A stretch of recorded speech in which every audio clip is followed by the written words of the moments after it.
Why gaming YouTubers eventually become relevant? All right, Asmongold, let's see what you got. I want to watch this.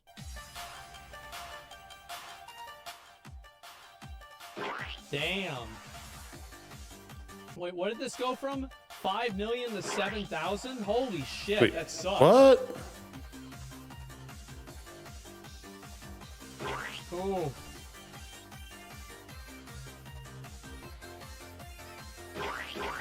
Now, recently while making these downfall videos, I've had a load of tip-offs and suggestions from people on my Twitter regarding YouTubers who have gone irrelevant or had a quote-unquote downfall. Now, I've been loving getting these suggestions because it makes my life way easier, so thank you guys for that. But I've started to notice a trend. About 90% of these YouTubers that you guys suggest are gamers who don't get views anymore and are irrelevant, shall we say.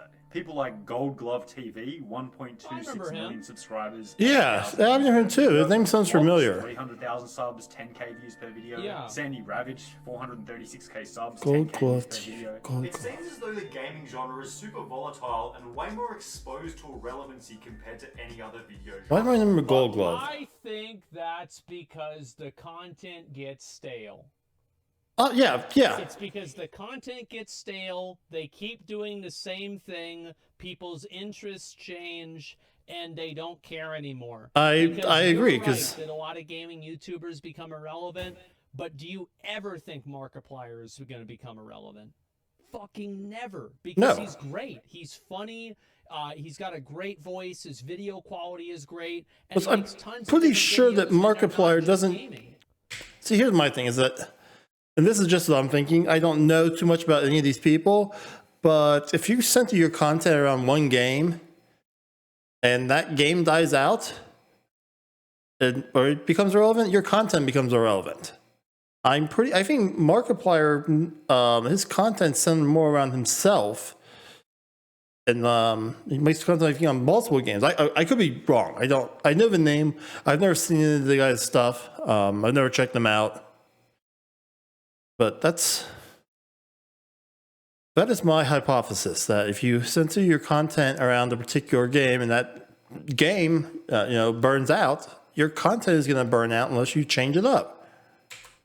So I think that there are many examples of games. In fact, I'll give you an example. And when Overwatch 1 was out, there were a lot of Overwatch streamers and Overwatch YouTubers that I'd watch a lot. People would make...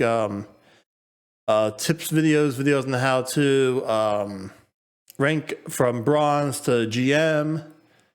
What do you call it? The ones where they would like spectate someone in a lower rank and give them give them help, say if they deserve to be a higher rank or not. And I would get those videos recommended me on YouTube all the time. And then when Overwatch 1 kind of started losing its popularity and stuff, I noticed that those videos stopped being recommended to me. I didn't see them as much. Now, if Overwatch 2 out and it kind of being popular and still maintaining a bit of popularity, I'm starting to get more of those Overwatch YouTubers back on my recommended feed. So I definitely think that the popularity of the game definitely has something to do with it. Gaming content creators, that they will have an audience for as long as they make content. Yeah, he's good looking. Yes, he is. Why is this? I also want to explore how come some YouTubers can go months without uploading, come back and still get millions of views, while other YouTubers don't upload for 3 days and run the risk of ruining their channel. This video will explore the concept of irrelevancy, so we can answer the question. I think the reason why is because a lot of times, if you're gone for 3 days and your channel dies, it was already gonna die anyway. Yeah. Let's be honest. I think that people lose relevancy in short periods of time there whenever they're not whenever their channel is very trends based. So for example, it's very based around getting into the algorithm, farming, different clickbait stuff, etc. And as soon as you get out of the algorithm, people aren't going to be watching as much because they never really tried to. Right, it's not sustainable content. Why do gaming YouTubers go irrelevant way more than any other video genre? Competition. There you go. I've given you one word that answers the entire video. But seriously, Not what is really. competition? Well, competition in a broad sense is rivalry between two people who share a similar goal. However, in a YouTube context, competition is the number of other creators that are... You know, like, I didn't even know George Foreman was a boxer. Like, I just What? saw him make grills. Like, I had no idea. Like, and then my dad was telling me, because he watched that game, you know, that fight, the Ali versus George Foreman, and he told me about it. And I'm like, wait, so like you don't mean like Donald Glover, you know, how there's like two of them, right? There's a guy that was in Lethal Weapon, and then like the younger guy who you know, does music and was in like other shows. Like, but like it's actually the same guy. Yeah. And he's like, yeah. I'm like, holy shit. Mind blown. Yeah, Danny Glover. George Foreman, blowing minds. making videos in a specific video genre. For example, Ninja is competing with Tfue, Keemstar is competing with Scarce, Some Ordinary Games is competing with Penguin Zero. I'm sure you can apply it to whatever creator you watched. However, simply knowing that I think that competing on YouTube is not really as direct as it is on Twitch. Because you can go... Oh, it's nowhere near as direct. They'll watch my video on a topic, and then they'll go watch somebody else's video, and then they'll watch somebody else's video after that. So it's whereas on Twitch, you know, chances are those two people, you know, the multiple people that you're watching on the set, you know, talk about the same topic, are live at the same time, and you can only watch one of them at a time. I mean, I guess you could pull up multiple tabs for different streams, but I'll be honest, that would be very confusing to me. What was that sound? Oh, okay. Someone outside. Probably getting some work done across the street. All right. Let's see what's like buzzing sound. Like, what is that? You either watch this person's video or I'm going to open the window a little bit. Well, not open, but pull up the shade. competition exists isn't enough to answer the question. We have to dig a little bit deeper. Why is there a lot of competition in gaming? How come some genres of content like gaming or reactions have millions of different videos available on YouTube? There we go. A little natural light in here. On a topic that you might be interested in. Well, it comes down to what's called barriers of entry. What do I mean by barriers of entry? In a YouTube setting, it's the amount of obstacles in the way of making a certain video type. For example, the specific knowledge of a skill or perhaps the equipment needed to make a specific video. Well, let's apply that to gaming. What does it take to start a gaming channel? Oh, this is a good point. Yeah, I think well, what that he's gonna try to depends. say is that gaming and being able to record your game footage was a lot harder to do back in the day. Oh, yeah. Because Oh, of that, yes. So few people could get into it that if you could get into it, you were going to be successful just by the nature that you could upload it all. Computer or gaming think. console, I don't know. 90% of the developed world has one. A specific video game to make videos on. Again, anyone can get that within an hour if they really want to. Recording software, editing software, lot all easier very now. easily. Yeah, I mean, right now you can just, you know, There's really no risk from a social standpoint. what you get, your PS5, your PS4, your Xbox, you know, create yourself a YouTube or Twitch account, you know, and you just stream straight from your console. And if you're streaming to YouTube, okay, bam, you know, you record your gameplay footage straight to YouTube. It stays up on YouTube channel. My buddy does it all the time. All right, that's literally what he does. You know, like.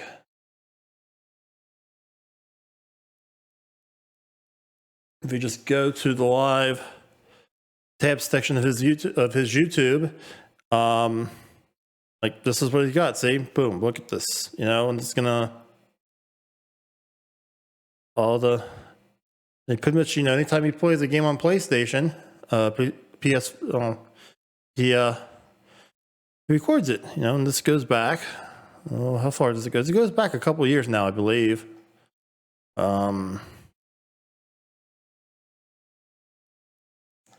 Come on. Keep going, keep loading. I just really want to see how far it goes back. There. 4 years ago, starting with Red Dead 2. So that's it. That's, you know, that's what he does. He doesn't do any kind of editing or anything like that. He just live streams it to YouTube and just keeps the recordings on there. You can post videos under an anonymous name with no face cam. There's no risk of social rejection, right? And what's the result of all this? Quite literally millions of gaming videos on YouTube to compete with. Most of them get no views, but that doesn't matter. We're just trying to highlight the competition and how easy it is to make content within that genre. The current state of monetization on... And I think the honest truth too as well is that if you go through and you look at these, like, you know, Minecraft compilation videos that have 6 views, it's because they're bad. That's why they never take off. Most content doesn't get popular because it's bad. Yeah, YouTube also likely has a huge role in the design. I agree and I disagree. And the part I disagree on is that I feel as though is that there is a lot of very similar content out there. And people are always going to go to and watch the content that is the most popular. For instance, let's, you know, take a game like, say Final Fantasy VII, okay? And let's use Final Fantasy VII speedrun, okay? Let's say someone's, you know, making a Final Fantasy VII speedrun tutorial, okay? Well, guess what? It's pretty much all going to be the same. First, they're going to talk to you about hardware. For instance, you want a specific version of the PS2. I think it's something that's like the SPH 90K. And the version of the game you want is the PS1 original. I believe it's the greatest hits version. You know, and then they're going to go and they're going to talk. Okay, it's like, you know, you're going to start out and like one of the first things you can you do is, you know, you I don't know exactly what, you open the menu and you change some, you know, configuration settings, and then you're gonna go and run along and you get to this one area. You gotta, you know, be paying attention to your step count, and what you're gonna do is you're gonna quickly menu and it's gonna allow you to skip a fight and blah blah blah, you know, and then you're gonna get to this boss and you're gonna do, you know, the fight's gonna go like you're like this way, like something like one of 2 or 3 ways, and you know, blah blah blah blah blah blah blah. In the end, the content's all going to be the same. They're going to be, you know, it's not like, okay, here's my strategy for, you know, for how the best, you know, do a Final Fantasy VII speedrun. Here's the other person's strategy how the best do a Final Fantasy speedrun. Basically, you know, the speedrun community of that game comes together and they, you know, there's like one basic strategy that, you know, just about everyone uses. And so if you would look at, I will pull this up here. Hold on a second. F7 speed run tutorial. Okay.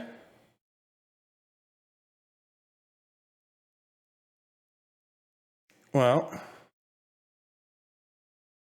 so here we got, this one is from 4 years ago by Kilopart 42, and it has 107K views. And then this one's a year ago. He's got 40K view one. I click on the full playlist.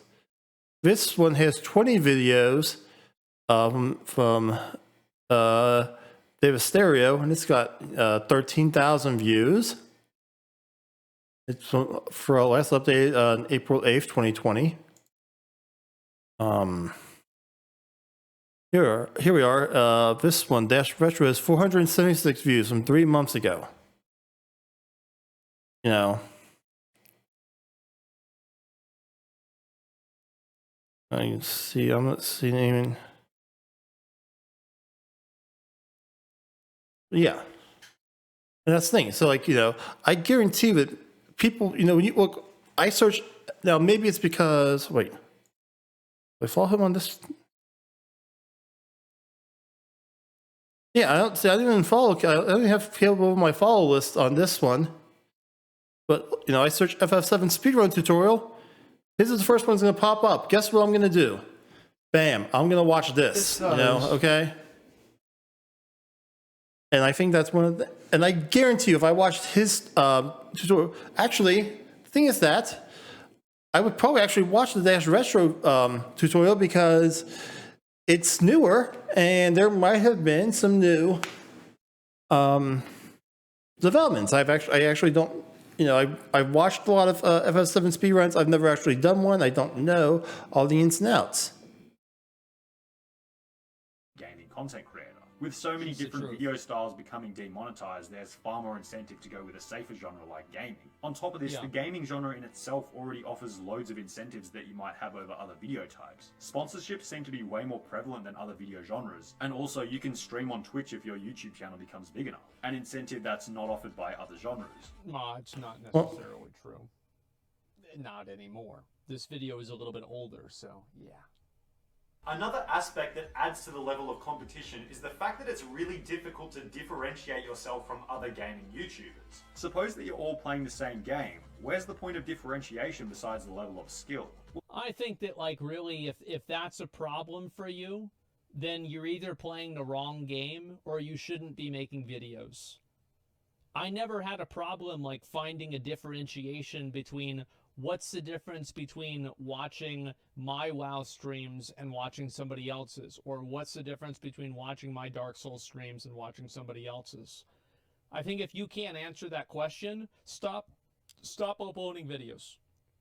Completely stop doing it and figure out what the answer to that question is, and then keep uploading after you figure it out. I think that's from a visual point of view.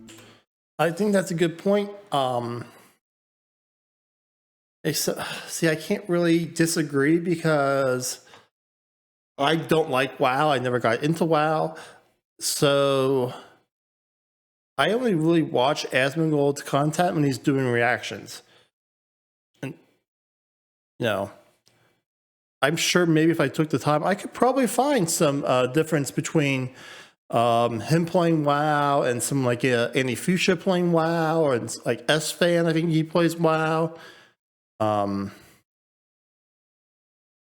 Maybe there are differences.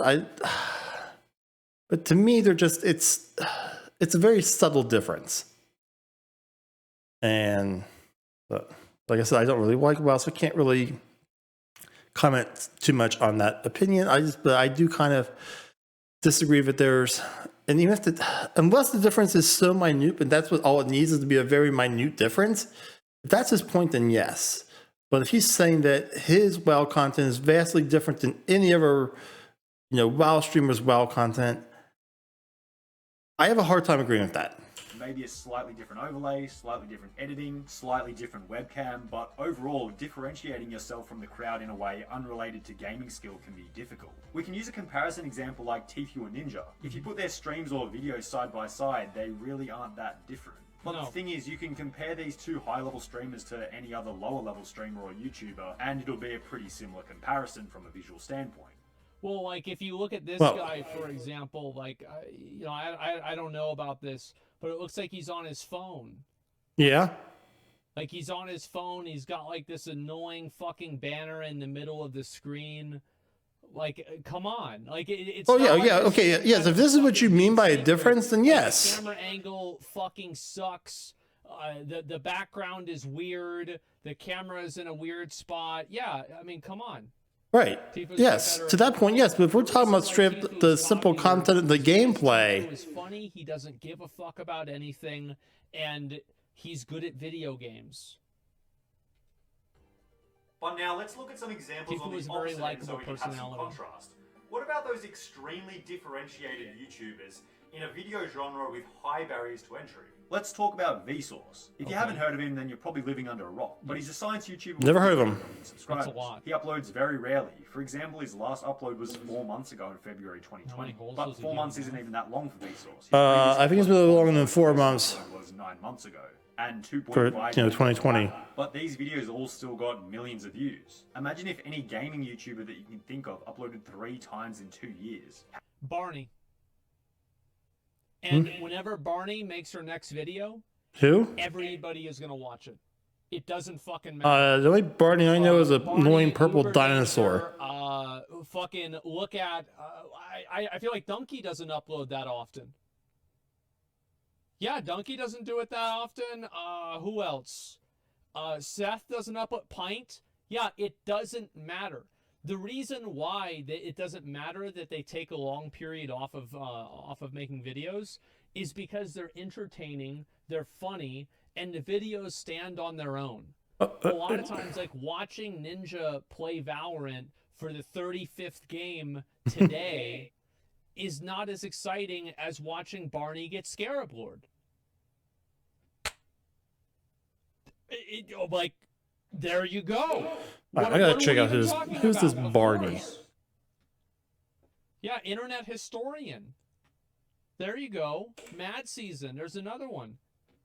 Yeah, it does. So I search Barney, I get a purple dinosaur. I don't get some. How dead would their channel? And Neil Patrick Harris. So then let's ask the question, what makes Vsauce extremely resistant to irrelevancy? It's not just that... If I put in Barney Gamer...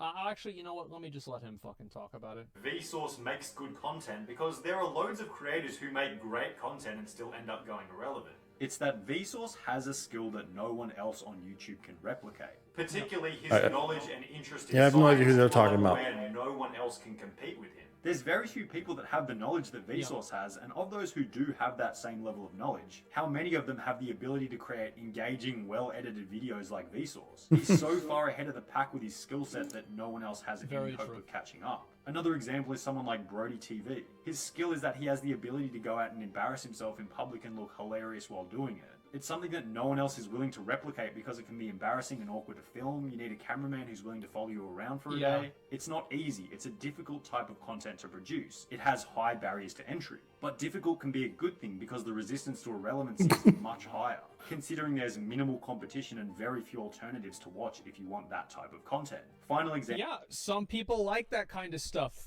Absolutely.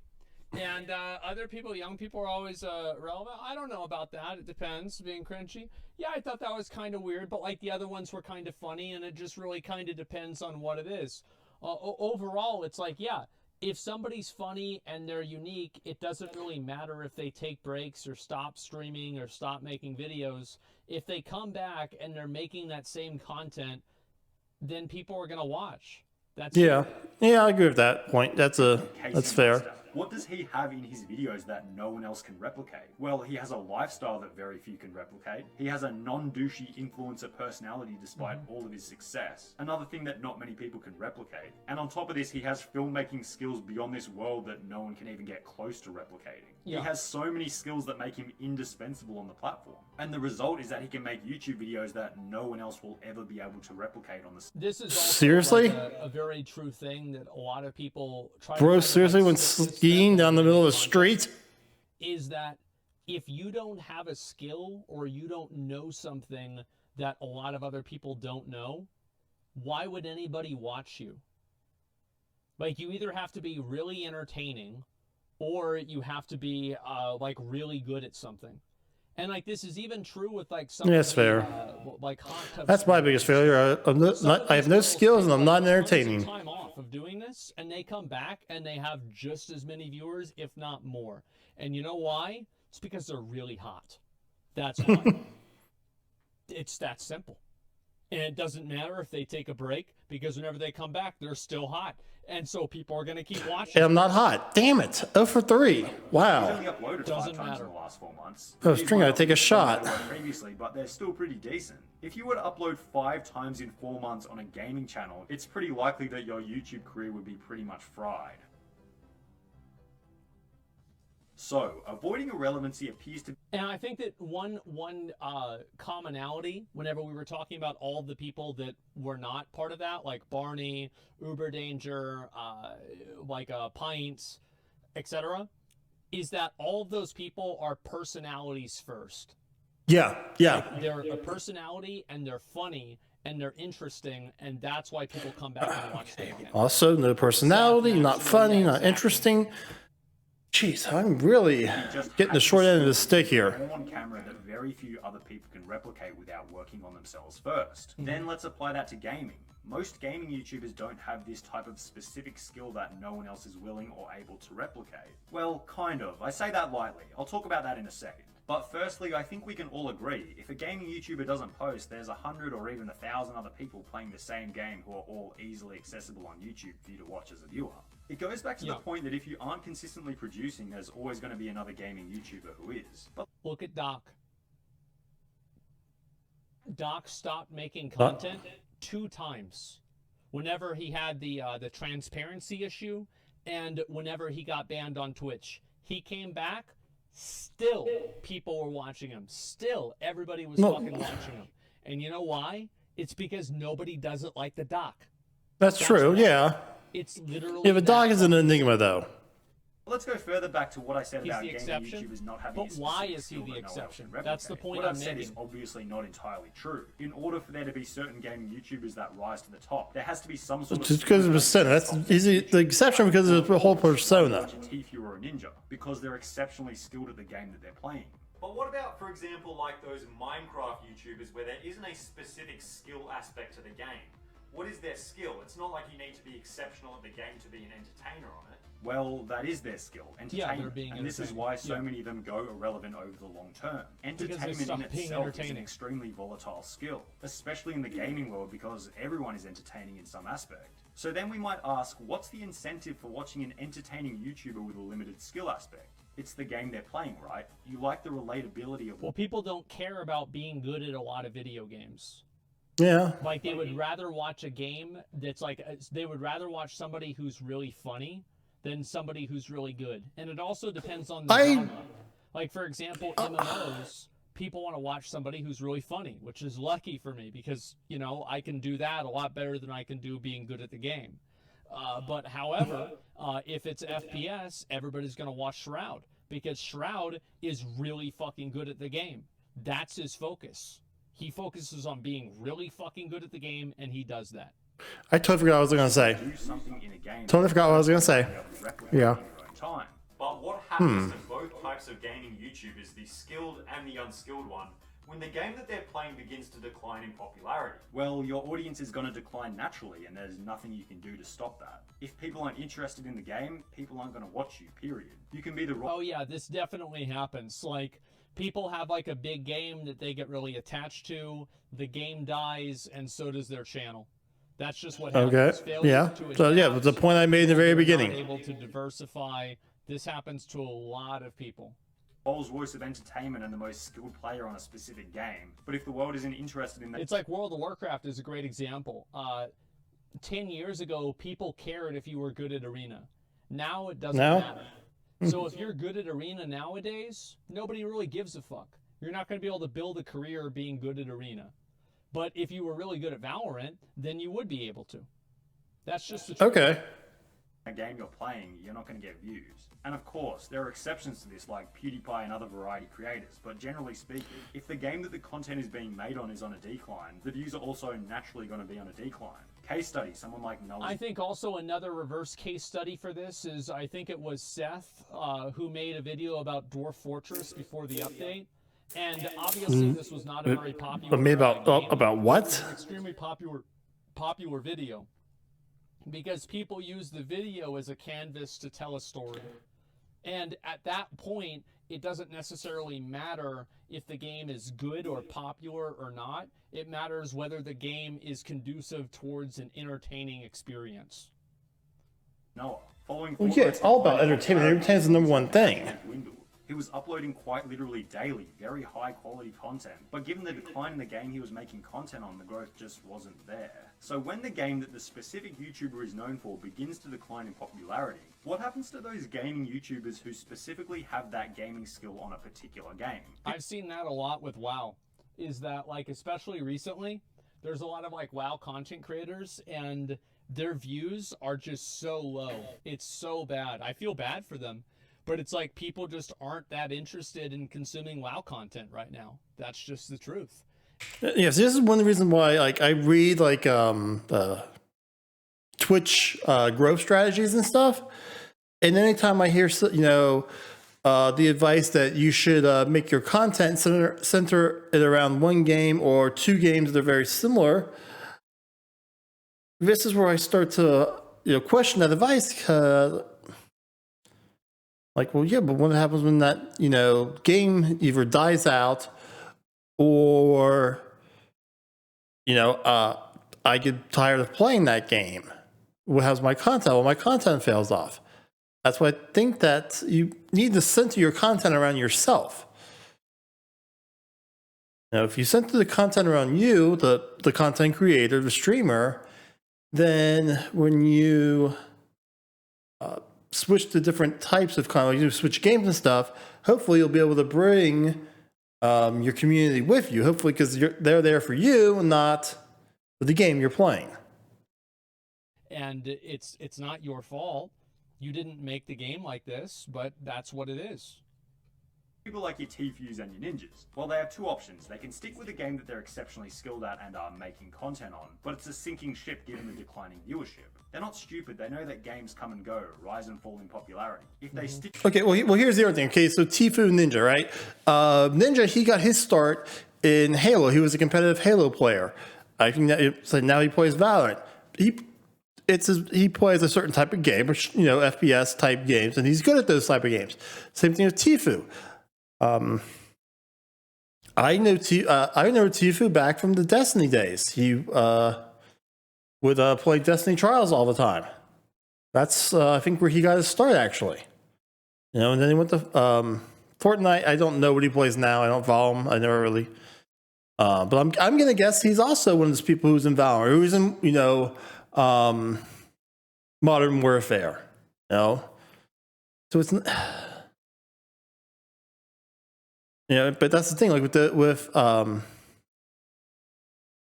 those types of games, like, okay, so, like, those Ninja and Tfue, they're both really good at FPS type games, and so they can use their base skills that they have, like they're not like almost like natural talents they have at those games, to transfer over, and then they learn the new mechanics of like those different games. I think way faster than the average person does, and that's what their content is the fact that they're always able to stick to that genre and be consistently good at it. Whereas, let's say, you can look like someone who might be good at a platformer like Mario. Maybe they might not necessarily be good at a different platformer like Mega Man. Mega Man's kind of a platformer, isn't it? I could be wrong. Maybe I don't know if Mega Man's a platformer or not. I couldn't really think of any platformers. I was trying to make a point, I really couldn't think of a good example. Stick with that game, there's a chance they'll go down with the ship. So the second option seems more viable, to change a game to whatever is most popular. But then let's take Tfue for example, previous top 50, top 20, top 10 player in Fortnite, right? Well, when he swaps to a game like Call of Duty Warzone, is he going to be top 50, top 20, top 10 player right off the bat? Well, of course not. Skill level is unique. Well, he's still very, very good. Right. Tfue, any FPS he's going to play, it's going to be fun to watch him play that game because it's a similar skill set. To a particular game. It might translate a little bit, but not in its entirety. Maybe in the top 10,000 or the top 5,000 players. While top 10,000 is a reasonably impressive number, why are you going to watch a streamer or a YouTuber in the top 10,000 players when there will be another streamer on Twitch or YouTube on that game in the top 20 or top 10 for that new game that they've navigated to? The reason you watch a Tfue or a Ninja is, if I had to estimate, 80% game skill, 20% personality. When the skill level on the new game is much lower than the skill level on the... All right, so I would agree with that on Tfue. This is just my personal opinion. Ninja, I always felt with Ninja, it was a little bit more personality. I would say it was more, I would say more 60-40 than be even 55-45, because I think with Ninja, what brought people in was his insane gameplay, but you stayed around for his personality. I don't really remember too many clips, Ninja moments like where he makes some insane play in Fortnite. I do remember, you know, moments of him dancing around and, like really just showing off a really, you know, like his personality and stuff. Once again, personality is the big thing. Previous game, there's not nearly as much incentive to watch. Yeah. And this is reflected in the YouTube views for Tfue as well as many other Fortnite creators. People like Ninja, Muself, Lachlan. I mean, to be fair though, like if you look at these numbers, this is only the 20. Like, I mean, getting 17 million views a month on YouTube is really good. As well as many other Fortnite creators. People like Ninja, Muself, Lachlan, they're obviously not irrelevant or even close to it, but you can see how their view charts pretty much perfectly correlate with the popularity of the game. And this is kind of what we've seen with most of the big Call of Duty YouTubers from back in the day. As their main game that they're linked to declines in popularity, they just kind of go down. Was that guy streaming in his kitchen? They're the ones who either move to new ventures or develop a bit more of a personality and become a variety streamer. Like But generally Keemstar. speaking, think about White Boy 7th Street, X-Jaws. At the time, they were the kings of the world because their skill was relevant. But looking back, you can see how disposable they are considering that their only developed skill within their videos is their ability to play Call of Duty Modern Warfare 2. And now that that game has a minimal audience, they have to resort to other that everyone else can replicate. Football card opening, how to smell flowers, just general clickbait BS. Anything to get a few more views before the channel disintegrates into nothing. There's no effort, there's no passion, It's not clickbait if it's true. There's nothing that is being done in these videos that can't be replicated by anyone else on this platform. And the ultimate... I think also what happens with a lot of these people is that they get to a point where they've been successful for long enough that they have enough money that they're financially stable, and then they relax and they don't try as hard. And guess what happens whenever you relax and you don't try as hard? You fall off? The videos aren't as good as not as many people are going to watch them. All right, I do have a comment about that. What did you guys say? Hold on a second. Let me go back here a moment and get the exact. Hold on. replicate. Football card opening, how to smell flowers, just general clickbait BS. Anything to get a few more views before the channel disintegrates into nothing. There's no effort, there's no passion, there's no nuance. There's nothing that is being done in these videos that can't be replicated by anyone else on this platform. Okay, that point. The part that there's nothing done in those videos can't be replicated by anyone else. I think in a lot of sense you can, unless I'm trying to think. Like, okay, so let's take Asmongold here. Right, what is his content? Right, it's playing mostly MMOs. I think he does sometimes play Souls games, and making React content. Okay. What am I doing right now? I'm making React content, reacting to Asmongold's React content. I'm not saying I'm doing it anywhere near as good. Don't get me, don't misinterpret that. But at the basic level, I am doing the same thing that he is doing right now. I'm just making React content. So to say that, that these people are making content that's easily copied. It's like, well, yeah, almost all content is easily copied. Okay, I could go read up a bunch of political stuff and give my do a political stream and make a bunch of political comments and stuff.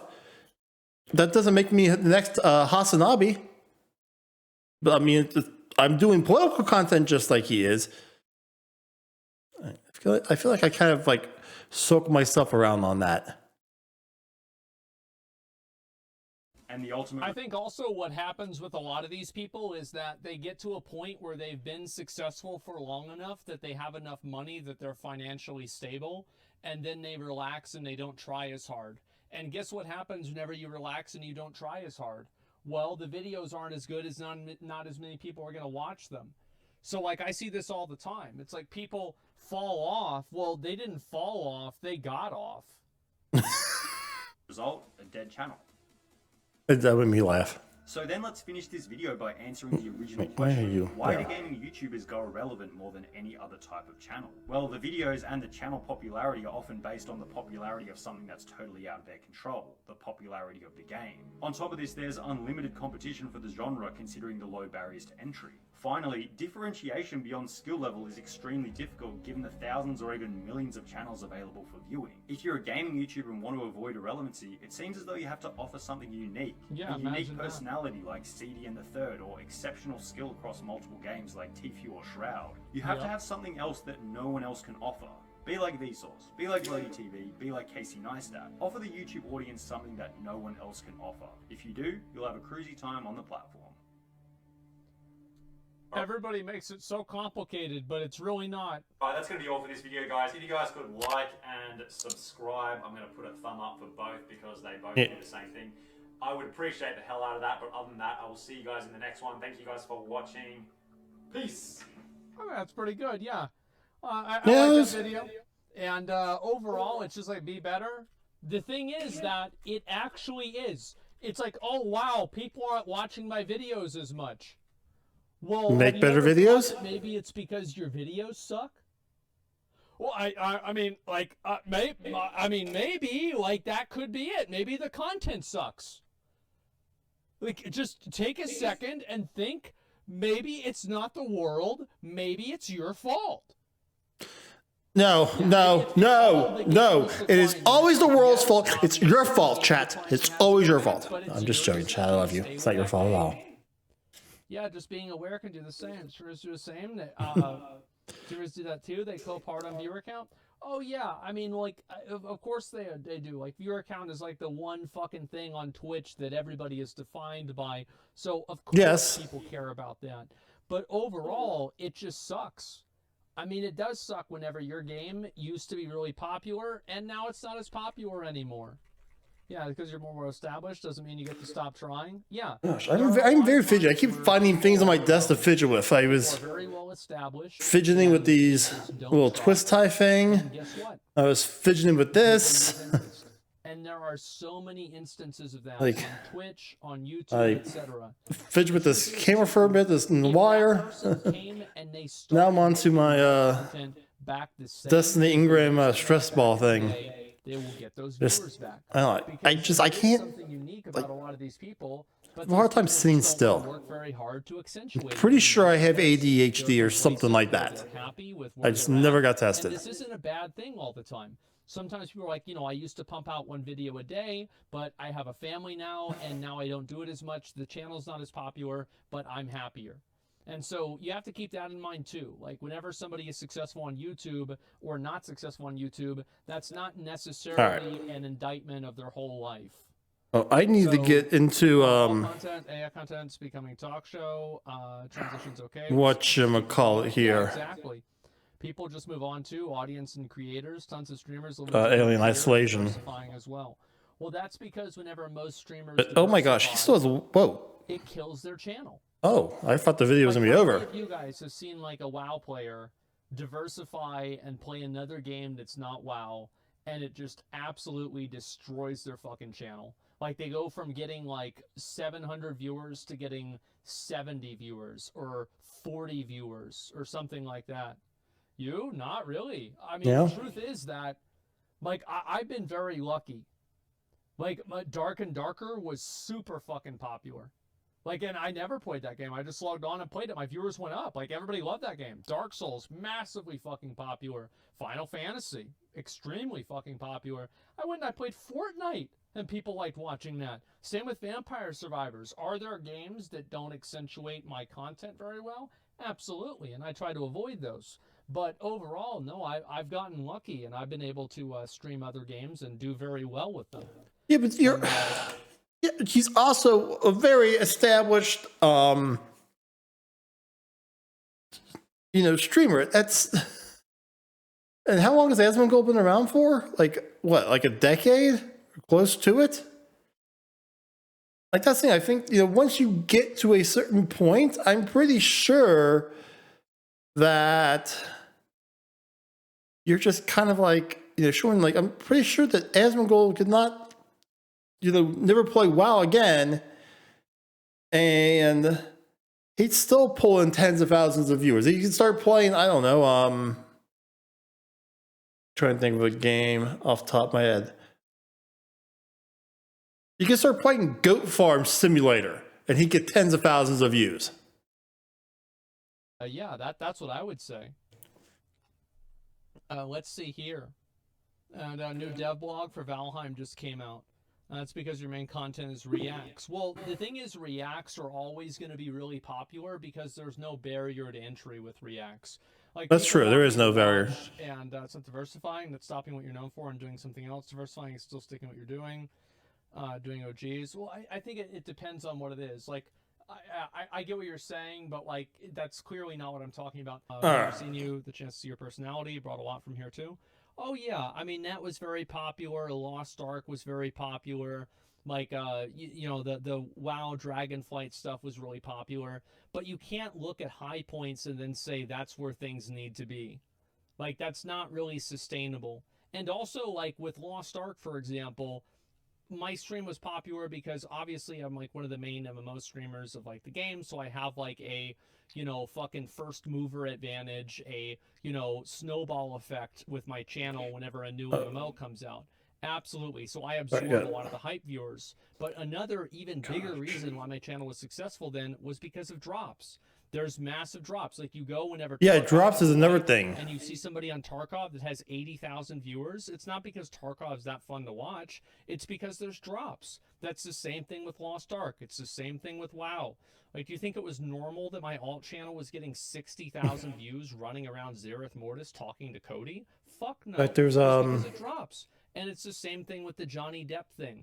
Is that it? Yeah, Overwatch. They post on somebody in Overwatch too. the Twitch Reddit about drops. Yes, I know. And if you took the drops away, you can take at least one of those digits out because that's the way that drops work.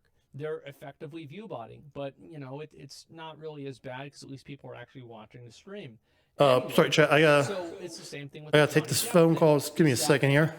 Oh no, what was it? What was like that point I'm making? Oh yeah, about the whole drops thing. Yeah. So there was I haven't even really looked at it yet, but this post on the Twitch Reddit, you know, here, I think generally Twitch drops as a positive, but I feel like it's starting to become a problem because it used to be a one-time thing here and there, but it's turning to every game director has to have it and has to continually keep doing these marketing campaigns over and over. Streamers who are successful via drops get stuck and become dependent on the drops. Some stream more hours and do unethical things to stay ahead, which leads into more problems. Okay.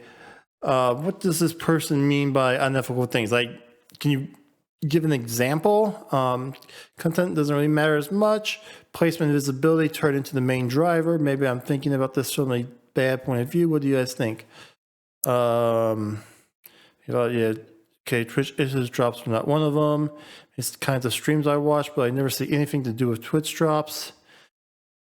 Let's see here. Yes and no. Twitch drops bring new people to Twitch itself, and it's a great way to get new regulars. Of course, 80-90% of the new viewers will be lurkers that will vanish after the drop campaign. But those 10 to 20% can be very significant for growth. You can track my metrics in Selenium or Twitch Track and see how my CCV increased after 2 great drop event for No Man's Sky. It's very easy to spot on the graphics. Huge 3 to 4 day spikes. I also saw some ultra lazy content to farm viewership, ad time while these drops happen. One of the biggest streamers of this game in my country filled his offline time with a looping rerun so people could farm points, stacking 3K viewers there with his hyper lazy content, while other streamers like myself were doing our best to get some viewers while delivering the best content we could.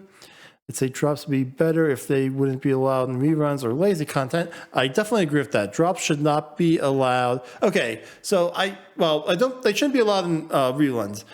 Lazy content, that's, I feel like that's very subjective.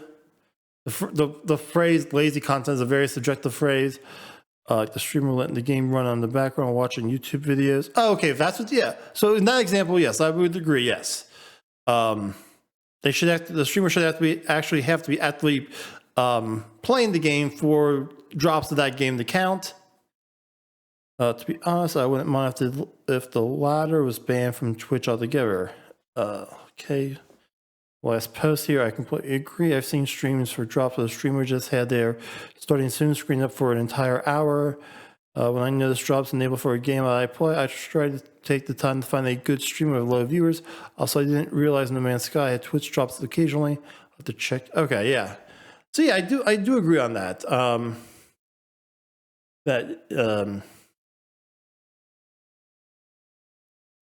the whole, if as long as they're playing the game and stuff, and I don't see any problem with Twitch drops at all. Anyway, let's People were watching for Johnny Depp. They were watching for the content. So the moment that Yeah. content is over, everybody leaves. That's the way it goes. And if you get upset about that, you have an unhealthy relationship with your understanding of content, because that's what makes sense. Viewers are a bit like a school of fish. Something new and hype comes out, everyone changes direction at the same time. Yeah, I think that's very true on Twitch, less true on YouTube, I would say. Yeah, there were drops. I think I missed something here. No, there weren't. But what I'm saying is that people were in. So the point with like the new and hype comes, everybody leaves. They're effectively view botting, but it's not really as bad because at least people are actually watching the stream. Anyway, so it's the same thing with the Johnny Depp thing. Is that people were watching for Johnny Depp. They were watching for the content. So the moment that well, content yeah, is over, but you also use that. You farm that content a lot. and if you get upset about that, you have an unhealthy relationship with your understanding of content, because that's what makes sense. Viewers are a bit like a school of fish. Something new and hype comes out, everyone changes direction at the same time. Yeah, I think that's very true on Twitch, less true on YouTube, I would say. Yeah, there were drops. Yeah, but no, there weren't. But what I'm saying is that people were in. So the point with like the Lost Ark thing and the Johnny Depp thing was that the main draw to my channel was not me. It was drops or the content, like the Johnny Depp drama and all. Okay, well, yeah, I agree with him on this, definitely, yeah. So I'll be honest. Those two Well, things disappeared. no, actually, I'll be honest about that, because I never really watched Asmongold, because as far as I always knew him from was being a WoW streamer, someone who doesn't enjoy WoW. I never had any interest in checking out his stream or anything like that. But then when the Johnny Depp trial was going on, he was always covering it, and I'd watch him cover it, and that's like, and I was like, okay, well, I like this, and that's actually why I watch his YouTube React videos, because like I like this guy's React content. I don't like watching him play WoW or any other MMO because I don't like those type of games, but I do like his React content. People left. That's what makes sense. Lost Ark release at 400K, Tower Fantasy 250K, New World 200K. People come for the release hype. Well, I mean, that's not necessarily the best argument, because Tower of Fantasy and New World also had drops on release. You see what I'm saying? And Well, I like, think the goal. it could be a combination of the two. I think that's, like, I'll be honest with you, okay? Let's say that I was into MMOs, right? Okay? And there was a new MMO that was coming out that I was very interested in. I wanted to check out some stream on this new MMO. I'm going to watch Asmongold play this new MMO if he's going to stream himself playing this new MMO. Why? That's what I know the guy for. It's not what I like his content. Again, that's not what I watch his content for, but that's what I know him for. Much like if I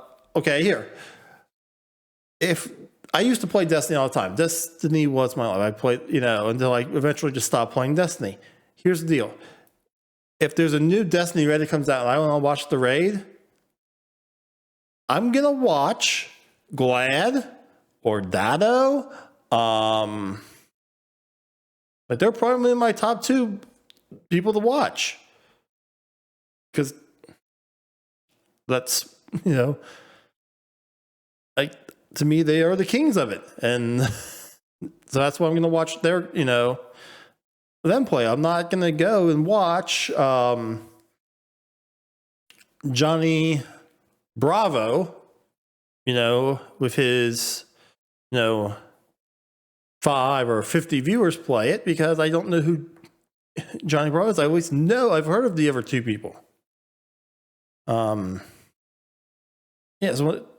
so that's the thing. Like, when you watch a new game, that's always been my thing. If I'm going to watch a new game, unless like one of my favorite streamers that I watch regular is like playing it, I'm going to go find the person who's probably like, most well known for those types of games, and I'm going to watch them. The goal to have is to farm those different trends and then hope that you have some residual viewers from each of those trends to build up into a larger overall snowball. So next time something like that happens, next time a big game comes out, more people are going to be willing to come and watch you play it whenever it gets released. That's it. Then Lost Ark wouldn't work for 90% of people on release. Yeah. There's nothing you can benefit from not following the meta on Twitch, though. If you stay in your own category, when people leave for something, you can get those viewers not interested in new shit. Yeah, that's true. Sometimes it's not in others. I think it's very specific, and it depends on, like, kind of, like, usually I think following trends is probably the best idea. But Oh yes, following trends is the best idea. The question is, you know, what are the trends? Like right now, I could not tell you what the biggest trend on Twitch is. Oh, exactly. I mean, I know a lot. I have no idea what it is. And sure, like from that, or from Lost Ark, or from Dragonflight, or from, I mean, the Andrew Tate stuff, right? I mean, like, people love watching that. What other Right, like the Andrew Tate stuff was big, but I feel like he's kind of died out now. I don't know. Like Well, now his ass is in jail or Final Fantasy. whatever, you know, well deserved. You know, get rid of that piece of shit. That number. It's more doable to switch games and change content since you always still have some viewers left. I don't think that's really true. I think that it's very important on Twitch for people to not make it look like their channel is dying, because Twitch is very much a hype platform. I almost felt like I was gonna fall back out of the chair. Or the understanding that a channel is boring now, or a channel is dying, people will stop watching it because it's dying. Yeah. They will perceive the content as being worse because they see the number being Probably close up the water bottle so I don't knock it over my keyboard. That would not be good. People are just like super like herd animal behavior on Twitch. It's massive. How very stressful for a streamer. It's massively stressful. But Turn my fan up a bit there. Like, you can talk about A how little bad warm. it is and how it's stressful and how much it upsets you, but it doesn't fucking matter because it's never gonna change. Like, that's just it is what it is. Like, you can get mad. Oh, it shouldn't be like this. I don't like this. Like, who gives a fuck what you like? That's how it is. That's life. Stop crying, pussy. I give a fuck what I like. Shit. Who gives a fuck what you like? Here. Just don't suck. Your takes are fucking ridiculous. Have a true opinion. Oh wait, am I wrong? I don't know. I feel like what I'm saying is very true. Yeah, is there playing games to an audience is stressful? It is. It absolutely is stressful. I think that whenever you have a large audience of people, and it's like another thing is that people try to figure out ways to agitate or make the streamer mad. I think that depends. Okay, I'm gonna be honest, and this is just my unsubstantiated opinion on this. But here's the deal, okay? If I had, I don't know, let's say fucking 40,000 people watch me play Alien Isolation, which I'm gonna start here as soon as this video's over, right? And they were just sitting there spamming, you know, emotes and stuff in the chat. That sounds great to me. That doesn't sound stressful at all, because basically what I'm just doing at that point is I'm just playing the game by myself. There's nothing going on there. Like, but I will admit, I think that, you know, to me, what's stressful is, you know, even having one person in the chat who's constantly talking about it, to constantly keep up a conversation with them. That's not me. I'm not a big conversationalist person. You can literally ask any of my friends, you ever meet them, they will tell you that I am a terrible conversationalist. That's why I've always maintained that it's easier to stream to a larger audience than a smaller audience. On a game when you have people that are trying to get under your skin or trying to piss you off or get your attention or annoy you or something like this, like trolling you in one way or another. There goes that. It can be extremely stressful. SQC said it best. As long as you have the juice, people are going to watch. Exactly, yeah. Oh my people God. People are going to watch if you are entertaining and you're funny and you have good content. If you aren't, then they're going to leave. It's just, it's that simple. I don't know. Also, yeah. I feel Let's like look you at- broke the record, but what was the downside when I wanna you see did something here. hours of React? Well, the Let me thing is know that whenever It looks better if I do whenever I'm this. doing React content, for example, you know, there are people that like seeing gaming content. I think that, for example, React content is like steak. You know, gaming content is like cookies. I don't know, like each different game is a different type of food. People don't want to eat the same food every day, even if it's steak. A lot of people don't eat steak every single day. There are some people that do, but many That's people that's don't. just crazy. So what happens is you have to just you people like. How do you like not a eat steak every variety. single day? Like that's why I try to switch. Oh, does it look better now that I have my camera a little bit bigger? An audience that are constantly trying to troll you, at least compared to other streamers. Oh, I've had that happen, and the way that I deal with that. So, the way that you deal with people that are like trying to harass you or make you mad is you just ban them and you ban people that enable them. Yeah. That's it. And if you do that for a while, See, I don't have that. No one ever harasses me. I just get to ban all the bots and the people who are, you know, self-promoting and trying to sell. I'm buying followers and stuff like that. this makes it fascinating. They were just randomly talking. Yeah, of course I try to be interesting. Of course, I try to at least. Like a Chamber of Echoes. Yeah, but like that's good. Nobody wants to go. I think that people, again, these are internet people that overvalue their own opinion. Of course people want to be in an echo chamber. Like, most people aren't always in an echo chamber. What do you think? Like most people that are watching me agree with generally what I'm saying. That's why they watch me. Yeah, that's a fair point.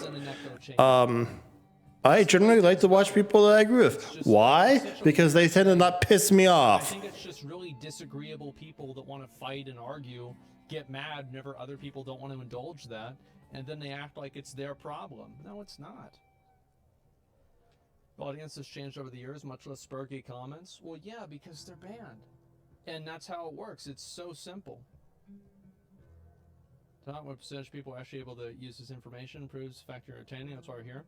Well, the reason why people like watching this kind of stuff is because it's direct and honest. And I think that even if you don't stream, it can be something that you can use in your everyday life. You know, stop worrying about what the trends are. Do something that you want to do and focus only on that. You know, finding that. Oh, okay, yeah. That's really good advice. Yeah.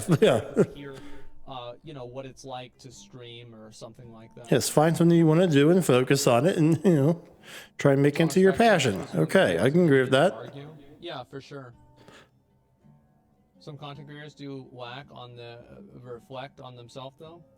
Well, if somebody if somebody is not able to like self-reflect and look at what they're doing wrong, then that's their own fault. That's their own problem. I think that it's much more common that like viewers are upset that like a streamer doesn't share their viewpoint with something. Like, for example, like, oh, this streamer has like a massive ego, like I don't like this, or oh, they won't see my point of view, they won't see other people's points of view, like, oh, like anything like this. Like, the truth is, like, these are just people that want a streamer to agree with them or do what they want, and the streamer doesn't want to do it.